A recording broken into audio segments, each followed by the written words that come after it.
What's going on, guys? Got another instant reaction. Make sure you click that subscribe button on the Connor and Mark Show to keep up with all our content. Also, follow us on Twitter and Instagram at Connor and Mark Show. We're reacting to the Elite Eight, March Madness, as we just wrapped up right now the UCLA Michigan game, as the UCLA Bruins are moving on to the Final Four. An 11 seed, a play-in seed, a Final Four in team has found themselves into the Final Four of the bracket, which is exciting. Obviously, it was probably the only exciting game that we saw in this Elite Eight. To be honest with you, I was pretty disappointed with the games that we saw with the Elite Eight because Gonzaga dominated. Obviously, Houston dominated yesterday against Oregon State until they came back late, and the Baylor dominated early, and then it came a little closer late at the end. But really, at the end of the day, the Elite Eight was kind of didn't live up to the hype of the rest of the tournament, but at least it got a great game out of UCLA and Michigan. Mark, what was your instant reaction to this whole Elite Eight and what we're going to see for the Final Four? Yeah, I mean, I totally agree about the first three games, but when you get in the Elite Eight, that's where the top seeds really come out, and that's where the guys that are for real really show up. But you got to start off with this UCLA Michigan game, and it was crazy. Obviously, very low scoring. Yeah, my over did not hit. it did not hit, unfortunately. I mean, they scored 100 points on the nose, so crazy. But I did want to point out the fact that you said about UCLA being one of the only first four teams that made it to the Final Four. The other team only to do it, I believe, is 2007 VCU. So some history being made there. But just overall in the game, I mean, UCLA has been really playing this defensive shutdown game the entire tournament, and they brought it to number one Michigan tonight. And obviously the score reflects that with 49 points holding the number one seed to. That's an accomplishment in itself. And this UCLA team really looks for real. And I know when we previewed the NCAA tournament, we were talking about, obviously, with the COVID year, how many games these teams have played and who they've played, who they've beaten, very different from other years. And the seeding, was a little, I guess you could say inaccurate, but kind of hard to match it up. But you can see with the amount of upsets, and an upset in the Elite Eight is very unique. So, I'm excited to see what this team brings against these really strong, again, high seeds. You got Baylor number one, you got Houston number two, and you got Gonzaga, who's just been rolling everybody, also at number one. So the final point I do want to make on the Elite Eight here was a tough end to Oregon State's run.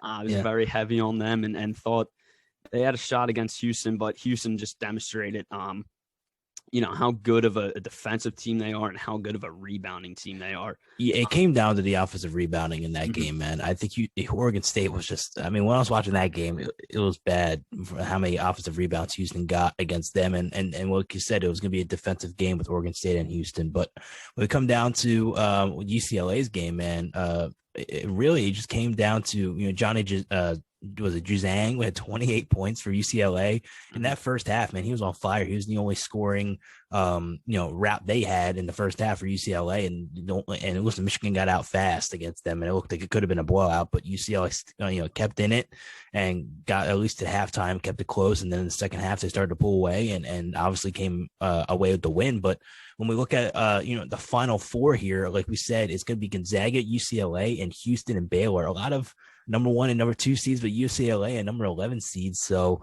I know we're going to be talking a lot about the Elite Eight here, but I do want to talk about the Final Four and these four teams, Mark. The lines aren't out yet and what the numbers are looking like, but obviously you have to look at Gonzaga's going to be the favorite in the one game. And I don't know, I guess Baylor will be the favorite in the other game probably.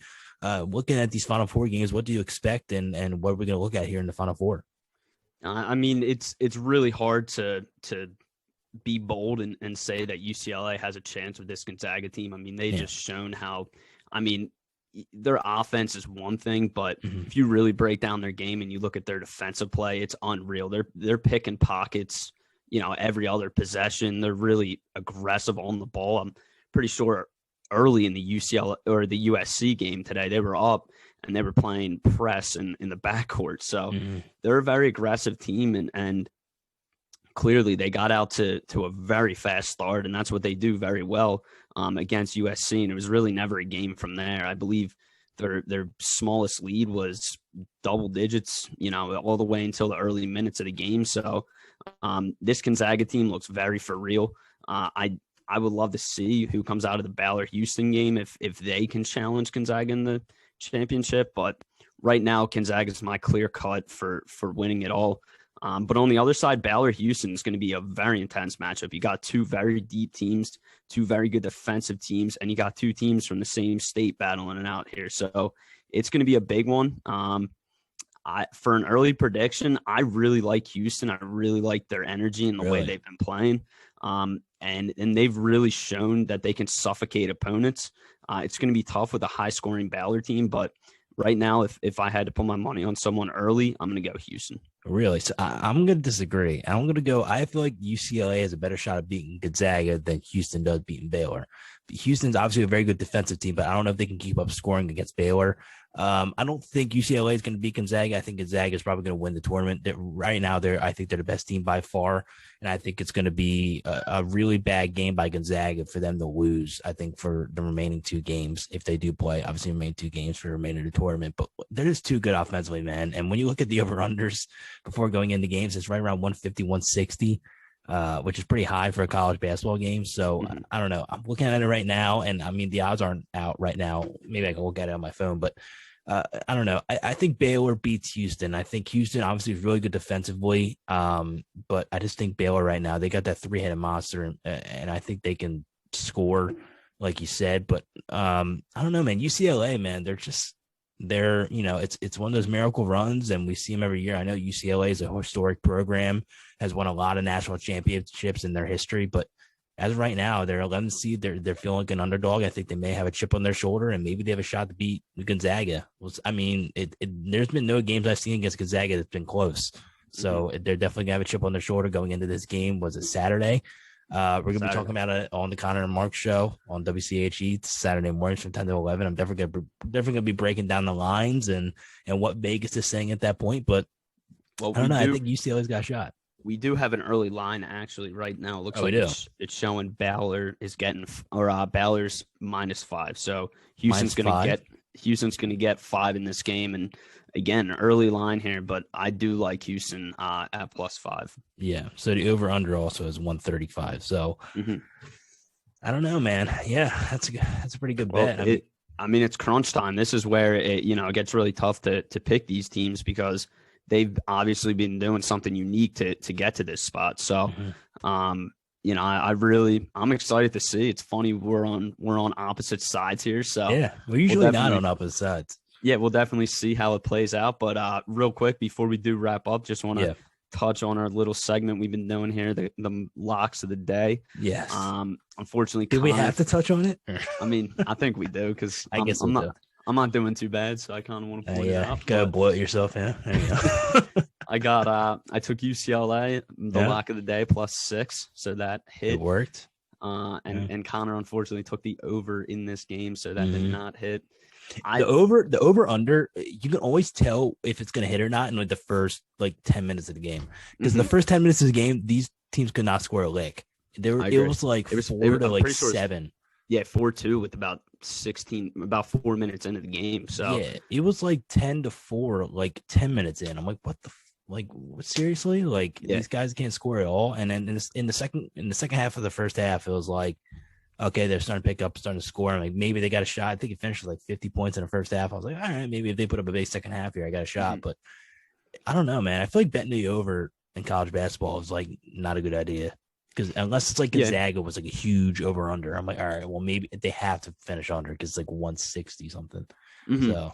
Yeah, I mean it's tough with especially when you get into the thick of this tournament. It's really, I feel like a lot of teams focus more on defense than offense to win them this championship. And I mean, like I said, UCLA has been in some really low scoring games throughout this tournament. I mean, Alabama, however, was 88-78, so that was pretty high scoring. But the majority of their games have been defensively sided and low scoring. But like I said, I got Houston over Baylor and Zags over UCLA. So I got Zags and Houston in the final. Hold up. So the Gonzaga UCLA line just opened up on I have Barstool Sportsbook app. Do you want to guess what the line is for Gonzaga? I'm going to say 13.5. It's 14. Look at you, man. You're Okay. smart. It's 14. It's pretty high. See, I didn't look either. Yeah, I thought it'd be closer to the 5 with Houston Baylor. I was hoping it'd be like 8, maybe. Mm-hmm. But man, 14. Yeah, I was confident on Gonzaga, but if it's at 14, I'm like, can UCLA, try to find a way to like keep it close? I may go UCLA with the plus 14. That's a lot of points. So we'll see. We'll see. I don't know. Over under right now is 146. So I don't know. I mean, there's a lot of time for obviously the line to move. The line's gonna be moving over the next week. Well, we'll have Jeff Nadeau on Saturday. Yep. And he was pulling some picks out today. If you don't follow him, definitely check him out on Twitter. We'll drop his username and everything on Saturday, but he gives out some good picks, some score predictions and stuff like that. So yep. That should be fun, and he'll give us some advice moving into the Final Four. Hopefully, he has some good intel on these lines moving forward. Yeah, I know there's a lot could be moving. Also, make sure you keep up tomorrow. We're recording this Wednesday night or no? Yeah, what?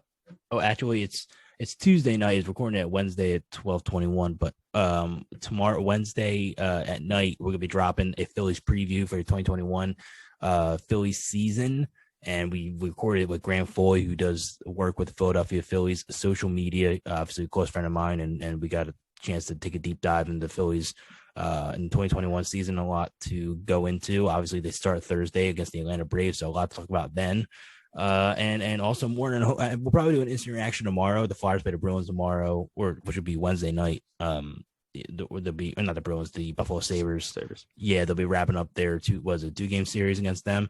Mm-hmm. So we'll probably do an instant reaction to that also because the Ghost move, they put them on waivers today. That's a huge move. We'll dissect into that. I'll probably bring on Ryan Powell too. I know he's been trying to get in on one of these videos, this instant reaction videos. So definitely, we'll bring him on, talk about the Flyers and the Ghost waiver and what that means for the organization going forward. But Mark, you want to say anything before we go? I'm all good, man. I'm excited for these games. Big episode on Saturday, and we're dropping the Phillies preview, like you said, tomorrow night. So a lot of big things coming here. Cool. Click that subscribe button. Make sure you follow us all our content as well. And make sure you follow us on Instagram and social media at Connor and Mark Show. And we'll see you guys next time.